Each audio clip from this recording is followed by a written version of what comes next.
శ్రీ మహాగణాధిపతయ నమః, శ్రీ మహాసరస్వతి నమః, శ్రీ గురుభ్యో నమః. డివోషనల్ ఆసుపత్రులు ప్రేక్షకులకు స్వాగతం.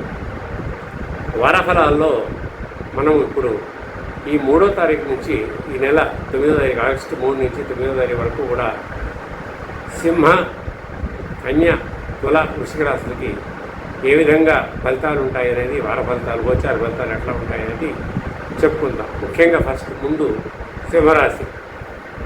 ఈ వారం సింహరాశి వారికి మిశ్రమ ఫలితాలు కనిపిస్తున్నాయి. ఏ స్థానంలో రవి, గురువు ఉండడం వల్ల ఖర్చులు పెరిగే అవకాశం ఉన్నప్పటికీ కూడా లాభస్థానంలో కుజ ఉండడం వల్ల కొత్త అవకాశాలు, ఆదాయ మార్గాలు కూడా తెరుచుకుంటాయి. అష్టమశని, సప్తమరాహు కారణంగా కాస్త ప్రతి విషయంలో కూడా ఓర్పు, జాగ్రత్త అవసరం. ఉద్యోగ, వృత్తి విషయాల్లో చూస్తే ఉద్యోగంలో పనిభారం పెరిగే అవకాశం ఉంది. అధికారులతో మాట్లాడేటప్పుడు సంయమనం పాటించాలి. పనిభారం వల్ల కాస్త మనం ఓర్పు తక్కువగా ఉంటుంది కాబట్టి అధికారులతో మాట్లాడేటప్పుడు సంయమనం పాటించాలి. కొత్త ప్రాజెక్టులు లేదా బాధ్యతలు వచ్చే అవకాశం ఉంది. లాభస్థానంలో కుజం వల్ల సహోద్యోగులు, మిత్రుల సహకారం లభిస్తుంది. ఎందుకంటే జన సహకారంలో కుజుడే ముఖ్యమైన వాడు. జన సహకారం ఇచ్చే విషయంలో కుజుడు చాలా ముఖ్యమైన వాడు. తర్వాత ఆర్థిక పరిస్థితి, ఆదాయం వస్తూ ఉన్నా కూడా ఖర్చులు కూడా పెరిగే సూచనలు ఉన్నాయి. అవసరం లేని ఖర్చుల్ని నియంత్రించడం మంచిది. కుజుడు ద్వితీయ స్థానంలో ఉండడం వల్ల కుటుంబ అవసరాల కోసం కొంత ధనం వ్యయం జరిగే అవకాశం ఉంది. తర్వాత కొత్త పరిచయాలు, కొత్త కష్టాల ద్వారా లాభం పొందవచ్చు. తర్వాత భాగస్వామ్య వ్యాపారాల్లో నిర్ణయాలు తీసుకునే ముందు పూర్తి పరిశీలన అవసరం. అంటే ఆ విషయంలో మనం కొద్దిగా ఇబ్బంది పడే అవకాశం ఉంది. భాగస్వామ్య పెట్టుబడి విషయంలో కానీ, అంటే భాగస్వామ్యం అంటే మనము ఎవరి చేత పార్ట్నర్షిప్ వ్యవహారాల విషయాలు చాలా జాగ్రత్తగా ఉండడం మంచిది. తర్వాత చంద్రుడు ఈ వారం ముఖ్యంగా 3-4 తేదీల్లో అష్టమ స్థానంలో సంచరించడం వల్ల సింహాకు అష్టమ స్థానంలో సంచరించడం వల్ల కాస్త చిన్న అపార్థాలు, ఇంట్లో భార్యతో కానీ కుటుంబ సభ్యులతో అపార్థాలు కలిగే అవకాశం ఉంది. కొద్దిగా మానసిక ఆందోళన కలగచ్చు. 5వ తేదీ తర్వాత పరిస్థితులు పెరిగిపోతాయి. తర్వాత అష్టమశని కావడం వల్ల అలసట, కాస్త నిద్రలేమి, కీళ్ళ నొప్పులు లేదా జీర్ణ సంబంధించిన ఇబ్బందులు రావచ్చు. ఆరోగ్యాన్ని నిర్లక్ష్యం చేయకుండా విశ్రాంతి తీసుకోవడం వచ్చింది. అంటే ఆఫీసుల్లో కానీ వాటిలో మనకి ఎక్కువ పని భారం అని చెప్పాం కదా, ఆ పని భారం వల్ల కాస్త కీళ్ళ నొప్పులు ఇట్లాంటి రావడానికి అవకాశం ఉంది. తర్వాత అష్టమశని కారణంగా జీర్ణ సంబంధించిన ఇబ్బందులు కూడా ఉంటాయి, నిద్రలేమి కూడా ఉంటుంది. ఆరోగ్యాన్ని నిర్లక్ష్యం చేయకుండా విశ్రాంతి తీసుకోవడం కూడా మంచిది. తర్వాత ముఖ్యంగా చదువులో శ్రమ తగ్గిన విద్యార్థులు లభిస్తుంది. పోటీ పరీక్షలు చదువుతున్నవారు కాస్త ఏకాగ్రతతో చదవాలి. వాళ్ళు కాస్త ఆ పోటీ పరీక్షల్లో పూర్తిగా వెనకబడే అవకాశం ఉంది. కాబట్టి ఎక్కువగా ఏకాగ్రతతో చదివి వాళ్ళు ఉత్తీర్ణత పొందడానికి అవకాశం ఉంది చదివితే. 5-6 తేదీల్లో ధార్మిక లేదా ఉద్యోగ సంబంధ ప్రయాణాలు అనుకూలంగా ఉంటాయి. అంటే ఏదైనా ధార్మిక ప్రయాణాలంటే ఏదైనా సరే క్షేత్ర సందర్శన, తీర్థయాత్రలకు వెళ్ళడం కానీ, ఎవరన్నా యతులు, సన్యాసుల సందర్శన కానీ, ఉద్యోగ సంబంధిత ప్రయాణాలకు అనుకూలంగా ఉంటాయి. 7-8 తేదీల్లో దూర ప్రయాణాల వల్ల ప్రయోజనం కలిగే అవకాశం ఉంది. ముఖ్యంగా 5, 6, 7, 8 తారీఖుల్లో శుభదినాలు. శుభరంగు బంగారు, పసుపు లేదా కాషాయము. శుభ సంఖ్య 1. ప్రతిరోజు ఉదయం సూర్యుడికి అర్ఘ్యం సమర్పించి ఆదిత్య హృదయం పారాయణము. ప్రతిరోజు ఉదయం సూర్యుడికి అర్ఘ్యం సమర్పించి ఆదిత్య హృదయం పారాయణ చేయడం కానీ, లేదా ఓం సూర్యాయ నమః అనే మంత్రాన్ని 108 సార్లు జపించడం కానీ మంచిది. ఆదివారం గోధుమలు లేదా బెల్లం దానం చేయడం. ముఖ్యంగా నవగ్రహాల ఆలయంలో సూర్యారాధన చేయడం వల్ల ఈ వారం మరింత అనుకూల ఫలితాలు పొందవచ్చు. తర్వాత కన్యారాశి. ఈ కన్యారాశి వారికి ఇది అనుకూలమైన ఫలితాలు ఎక్కువగా కనిపిస్తున్నాయి.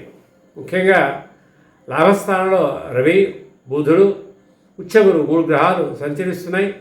ఆదాయం, ఉద్యోగం, సమాజంలో గౌరవం పెరిగే అవకాశాలు ఉన్నాయి. రాశిలో శుక్రుడు ఉండటం వల్ల వ్యక్తిగత ఆకర్షణ, శుక్రుడు ఏంటంటే ఆకర్షణ విషయంలో బాగా పనిచేస్తాడు. అంటే వ్యక్తిగత ఆకర్షణ, ఆత్మవిశ్వాసం ఇటువంటి వాటిలో శుక్రుడు సహకరిస్తాడు కాబట్టి వ్యక్తిగత ఆకర్షణ పెరగడం, ఆత్మవిశ్వాసం పెరగడం జరుగుతుంది. ఉద్యోగంలో మంచి పురోగతి ఉంటుంది. ఉన్నతాధికారుల నుంచి ప్రశంసలు, కొత్త బాధ్యతలు లేదా పదోన్నత అవకాశాలు కనిపిస్తాయి. బుధుడు లాభస్థానంలోకి వచ్చిన తర్వాత సమావేశాలు, ఇంటర్వ్యూలు, ఒప్పందాలు అంటే 6-8 తారీఖుల్లో ఇటువంటి ఇంటర్వ్యూలు కానీ, సమావేశాలు కానీ, ఒప్పందాల విషయంలో కానీ అనుకూలమైన ఫలితాలు ఉంటాయి. అంటే ఇంటర్వ్యూలో నెగ్గడం అట్లా ఉంటుంది. తర్వాత ఆర్థిక పరిస్థితి, ఆదాయం పెరిగే సూచనలు ఉన్నాయి. నిలిచిపోయిన బకాయిలు ఏవైతే ఉన్నాయో, ఇంతకుముందు డబ్బులు రావాల్సినవి ఏవైతే ఉన్నాయో అవన్నీ కూడా మళ్ళీ వచ్చే అవకాశం ఉంది, వసూలు అయ్యే అవకాశం ఉంది. పెట్టుబడులు, వ్యాపార విస్తరణకి మంచి సమయం. ఎవరైనా ఏదైనా వ్యాపార విస్తరణ చేయడం కానీ, పెట్టుబడి పెట్టడం కానీ ఇది మంచి సమయం. గురువు అనుగ్రహంతో ఆర్థిక స్థిరత్వం పెరుగుతుంది ఈ కన్యారాశి వారికి. ఎందుకంటే లాభస్థానంలో గురుడు ఉన్నాడు. ఏకాదశ స్థానంలో చాలా గొప్ప స్థానం లాభస్థానం అంటే. పైగా బుధుడు ఉన్నాడు జ్ఞానానికి.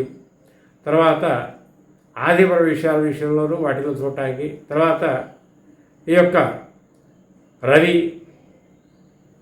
వీళ్ళు ఉన్నారు కాబట్టి మంచి అవకాశం. గురువు అనుగ్రహంతో ఆర్థిక స్థిరత్వం కూడా పెరుగుతుంది. వ్యాపారంలో కొత్త కస్టమర్లు, కొత్త ఒప్పందాలు, లాభదాయకమైన అవకాశాలు వస్తాయి. మిత్రుల సహకారం కూడా లభిస్తుంది. మార్కెటింగ్, కమ్యూనికేషన్ రంగాల్లో ఉన్న వారికి ఇది మంచి వారం. తర్వాత కుటుంబంలో ఆనందకర వాతావరణం ఉంటుంది. శుక్రుడు రాశిలో ఉండటం వల్ల దాంపత్య జీవితము, కుటుంబ సంబంధాలు సంతోషకరంగా ఉంటాయి. శుభకార్యాల గురించి చర్చ జరగవచ్చు. ఏదైనా శుభకార్యాల గురించి చర్చించే అవకాశం ఉంది వారంలో. అంటే వివాహాలు, ఇంట్లో కార్యక్రమాలు,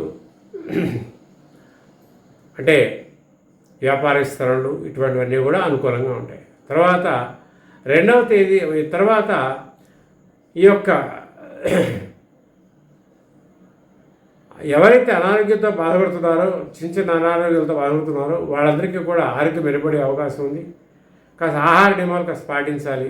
తర్వాత చదువులో మంచి ఏకాగ్రత ఉంటుంది. పోటీ పరీక్షలు, ఉన్నత విద్యకు తీవ్ర సిద్ధమవుతున్న వారికి మంచి అవకాశాలు కనిపిస్తాయి.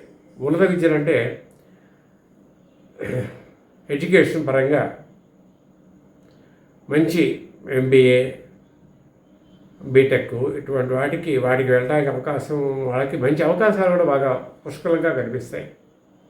7-8 తేదీలో భాగ్యస్థానం చంద్రుడు ధార్మిక యాత్రలు, దూర ప్రయాణాలు, గురువు యొక్క దర్శనాలు, శుభకార్యాలకి అనుకూలంగా ఉంటుంది చంద్రుడి వల్ల. 6-7-8 తారీఖులు శుభదినాలు. ఆకుపచ్చ రంగు మంచిది. తర్వాత శుభ సంఖ్య 5. బుధవారం మహాగణపతిని కానీ, మహావిష్ణువు కానీ ఆరాధించండి. ఓం భూం బుధాయ నమః, ఓం భూం బుధాయ నమః అనే మంత్రాన్ని 108 సార్లు పఠిస్తే మంచి ఫలితాలు కనిపిస్తాయి. పచ్చ పెసలు లేదా పచ్చని కూరగాయలు దానం చేయడం శుభప్రదం. శుక్రవారం శ్రీ మహాలక్ష్మీదేవిని పూజించడం వల్ల ఐశ్వర్యం, సౌభాగ్యం మరింతగా పెరుగుతాయి. తర్వాత ఈ వారం తులారాశి వారికి ఉద్యోగము, వృత్తి, కీర్తిపరంగా మంచి అవకాశాలు కనిపిస్తున్నాయి. దశమస్థానంలో రవి, ఉచ్చగురువు ఉండటం వల్ల కర్కాటకంలో వృత్తి జీవితంలో పురోగతి ఉంటుంది. అయితే వ్యయస్థానంలో శుక్రుడు, అష్టమ సంచారాల ప్రభావం వల్ల ఖర్చులు, మానసిక ఒత్తిడిని నియంత్రించుకోవాలి. ముఖ్యంగా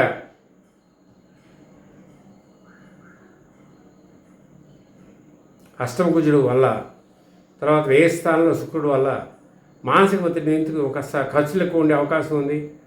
మానసిక ఒత్తిడిని నియంత్రించుకోవాలి. ఉద్యోగంలో ఉన్న వారికి ఉన్నతాధికారుల ప్రశంసలు లభించే అవకాశం ఉంది. కొత్త బాధ్యతలు, పదోన్నతి లేదా ప్రమోషన్స్, ఉద్యోగ మార్పు ప్రయత్నాలు అనుకోని సమయం. 6-7-8 తేదీల్లో బుధుడు దశమ స్థానం రావడం వల్ల ఇంటర్వ్యూలు, ఒప్పందాలు, అధికారిక చర్చలు విజయవంతం అవుతాయి. తర్వాత ఆదాయం బాగానే ఉన్నప్పటికీ కూడా అనవసరమైన ఖర్చులు పెరగచ్చు. పెట్టుబడి విషయంలో ఆలోచించి నిర్ణయం తీసుకోవాలి.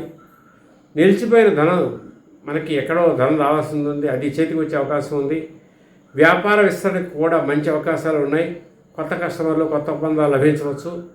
విదేశీ లేదా దూర ప్రాంతాల ద్వారా కూడా ప్రయోజనాలు పొందే సూచనలు ఉన్నాయి. అంటే విదేశాల్లో ఉద్యోగాలకు అప్లై చేశారు, వీసా కోసం అప్లై చేశారు, అటువంటి ఫలితాలన్నీ కూడా అంటే వీసా రావడం కానీ, ఉద్యోగం రావడం కానీ విదేశాల ద్వారా వ్యాపారం చేసే వాళ్ళకి అనుకూలమైన సమయం కూడా అవుతుంది. తర్వాత కుటుంబ సభ్యుల సహకారం ఉంటుంది. తర్వాత పిల్లల విషయంలో శుభవార్త వినే అవకాశం ఉంది. ఇంతకుముందు పిల్లల విషయంలో మనకి సహకారం లేకపోయినా, లేకపోతే పిల్లల ఉన్నతి, పిల్లలకు మంచి ఉద్యోగాలు రావడం, పెళ్లి సంబంధాలు రావడం, ఇవన్నీ కూడా అవకాశం ఉంటుంది. అయితే చిన్న విషయాలు కోపం లేదా అపార్థాలు రాకుండా మాటల్లో సంయమనం పాటించాలి. 3-4 తేదీలలో 6వ స్థానంలో చంద్రుడు ఉండడం వల్ల చిన్న ఆరోగ్య సమస్యలు, అలసట లేదా ఉద్యోగ సంబంధ ఇబ్బందులు రావచ్చు. తగిన విశ్రాంతి తీసుకోవడం మంచిది. పోటీ పరీక్షలు, ఉన్నత విద్యకు సిద్ధమవుతున్న వారికి అనుకూల సమయం. ఏకాగ్రత పెరిగి మంచి అవకాశాలు సాధించే అవకాశం ఉంది. ఉద్యోగ వ్యాపార సంబంధించిన ప్రయాణాలు విజయవంతం అవుతాయి. 7-8 తేదీల్లో అష్టమ స్థానంలో చంద్రుడి కారణంగా ప్రయాణాల్లో జాగ్రత్త అవసరం. తర్వాత 5, 6, 7 తారీఖులు శుభ దినాలు, మంచి రోజులు. తెలుపు లేదా లేత నీలం రంగు కలిసి వస్తుంది. శుభ సంఖ్య 6. శుక్రవారం మహాలక్ష్మీదేవి ఆరాధించండి. ఓం శుక్రాయ నమః, ఓం సుం శుక్రాయ నమః అనే మంత్రాన్ని 108 సార్లు జపించడం శుభప్రదం. తర్వాత పేదవారికి తెల్లని వస్త్రాలు లేదా పాలు లేదా పెరుగు, తెల్లనివి అన్నీ, ముఖ్యంగా పేద మహిళలకి తెల్ల చీరలు కానీ లేకపోతే పాలు కానీ పెరుగు కానీ దానం చేయడం వల్ల శుక్రగ్రహ అనుగ్రహం పెరిగి ఐశ్వర్యము, సౌభాగ్యము, వృత్తిలో అభివృద్ధి కలుగుతుంది. ఎందుకంటే శుక్రుడు వ్యయంలో ఉన్నాడు కాబట్టి. తర్వాత వృశ్చిక రాశి వారికి కొద్దిగా శుభము, అశుభము రెండు మిశ్రమ ఫలితాలు ఉన్నాయి. భాగ్యస్థానంలో రవి, ఉచ్చగురువు ఉండటం వల్ల అదృష్టము, ధార్మికత, గౌరవం పెరుగుతాయి. అయితే అష్టమంలో కుజుడు, బుధుడు సంచారం కారణంగా కొన్ని విషయాల్లో కాస్త తొందరపాటు నిర్ణయాలు తీసుకోకుండా జాగ్రత్తగా వ్యవహరించడం మంచిది. ఉద్యోగంలో కొత్త అవకాశాలు లభిస్తాయి. ఉన్నతాధికారులకు సహకారం లభిస్తుంది. ఉద్యోగ మార్పు లేదా పదోన్నతి ప్రయత్నాలు అనుకూలించే అవకాశం ఉంది. అయితే సహోద్యోగులతో మాటల్లో సంయమనం అవసరం. ఆదాయం బాగానే ఉంటుంది. లాభస్థానంలోని అష్టమకుజుల కారణంగా అనవసరమైన ఖర్చులు, పెట్టుబడి విషయంలో కాస్త జాగ్రత్తగా ఉండాల్సిన అవసరం ఉన్నది. తర్వాత వ్యాపారంలో కొత్త ఒప్పందాలు, కొత్త కస్టమర్ల ద్వారా లాభం కలుగుతుంది. దూర ప్రాంతాల నుండి కూడా అవకాశాలు రావచ్చు. పత్రాలు, ఒప్పందాలు పూర్తిగా పరిశీలించి సంతకం చేయడం మంచిది. చూడండి, ఏదైనా ఒప్పందాలు చేసుకునేటప్పుడు, డీలింగ్ చేసుకునేటప్పుడు జాగ్రత్తగా ఆలోచించి 1-2 సార్లు ఆ పత్రాలు చదివి, అంటే డాక్యుమెంట్స్ చదివి సంతకం చేయడం మంచిది. ఎందుకంటే దాంట్లో కొన్ని లిటిగేషన్స్ ఉంటాయేమో అనిపిస్తుంది. కాబట్టి అటువంటి లిటిగేషన్స్ అవకాశం లేకుండా ఈ పత్రాలు సంతకం చేయడం మంచిది. ఆ విషయంలో జాగ్రత్తగా ఉండడం మంచిది. కుటుంబంలో మంచి వాతావరణం ఉంటుంది, సంతోషకరమైన వాతావరణం ఉంటుంది. కానీ 7-8 తేదీల్లో దాంపత్య జీవితం, భాగస్వామ్య సంబంధాలకు అనుకూలంగానే ఉంటుంది. 5-6 తేదీల్లో 6వ స్థానం చంద్రుడి కారణంగా చిన్న ఆరోగ్య సమస్యలు, జీర్ణ సంబంధిత ఇబ్బందులు లేకుండా జీర్ణ సంబంధిత సంబంధాలు లేకపోతే అలసట ఉండవచ్చు. ఆహార నియమాలు పాటించాలి. ఉన్నత విద్య, పోటీ పరీక్ష వారికి గురువు అనుగ్రహంతో మంచి అవకాశాలు ఉన్నాయి. చదువులో ఏకాగ్రత పెరుగుతుంది. ధార్మిక యాత్రలు, గురుదర్శనాలు, ఉద్యోగ లేదా విద్యా సంబంధిత ప్రయాణాలు అనుకూలంగా ఉంటాయి. భాగ్యస్థానం రవి, గురువు వల్ల ప్రయాణాల ద్వారా ప్రయోజనం కలిగే అవకాశం ఉంది. 3, 4, 7, 8 తారీఖులు శుభదినాలు. శుభరంగు తెలుపు లేక ఆకుపచ్చ. శుభ సంఖ్య 6. శుక్రవారం శ్రీ మహాలక్ష్మీదేవిని పూజించండి. తర్వాత ఓం సుం శుక్రాయ నమః మంత్రాన్ని 108 సార్లు జపించడం శుభప్రదం. గురువారం పసుపు వస్తువులు లేదా శనగలు దానం చేయడం, శ్రీ మహావిష్ణువు లేదా శ్రీ దక్షిణామూర్తిని దర్శించడం, అంటే దక్షిణామూర్తి దేవాలయం ఎక్కడైనా ఉంటే దర్శించడం, లేదా ఒకవేళ దక్షిణామూర్తి దేవాలయం మనకు కనపకపోతే గురు సంబంధించిన దత్తాత్రేయ దేవాలయం కానీ, దత్తుడి దేవాలయం కానీ, లేదా ఇంకా కుదరకపోతే శివుడి ఆలయం, అంటే దక్షిణామూర్తి ఆ శివుడు ఒకటేగా, శివ యొక్క స్వరూపమే దక్షిణామూర్తి కాబట్టి ఆ శివాలయం కూడా దర్శించడం మంచిదే. భాగ్యాభివృద్ధి, ఆర్థికాభివృద్ధి, కుటుంబ సౌఖ్యం కలుగుతాయి. కాబట్టి ఈ విధంగా ఈ వారము సింహరాశి, కన్యారాశి, తులారాశి, వృశ్చిక రాశి వారికి ఫలితాలు ఈ విధంగా ఉన్నాయి. ఏదైనా మీకు ఈ రాశి ఫలితాల విషయంలో సందేహం కలిగినా నాకు కామెంట్ రూపంలో తెలియజేయండి. మీకు ఇటువంటి వార ఫలాలు కానీ మాస ఫలాలు కానీ అన్నీ రావాలన్నా, ఏదైనా సరే విషయాలు, పూజా విషయాలు కానీ, వాస్తు విషయాలు కానీ, జ్యోతిష విషయాలు కానీ తెలియజేయాలంటే నాకు కామెంట్ రూపంలో తెలియజేయండి మీ సందేహాలు. తర్వాత నా ఛానల్ సబ్స్క్రైబ్ చేసుకోండి, డివోషనల్ హార్ట్స్ తెలుగు సబ్స్క్రైబ్ చేసుకోండి. తర్వాత అందరూ కూడా ఆ ఛానల్ షేర్ చేయండి. అందరికీ కూడా ఇటువంటి మంచి విషయాలు తెలుస్తూ ఉంటాయి. నా వీడియోస్ని లైక్ చేయండి. లైక్ చేస్తే ఎక్కువ మందికి ఈ నేను చెప్పిన విషయాలన్నీ కూడా చేరవేయడానికి అవకాశం ఉంటుంది. స్వస్తి.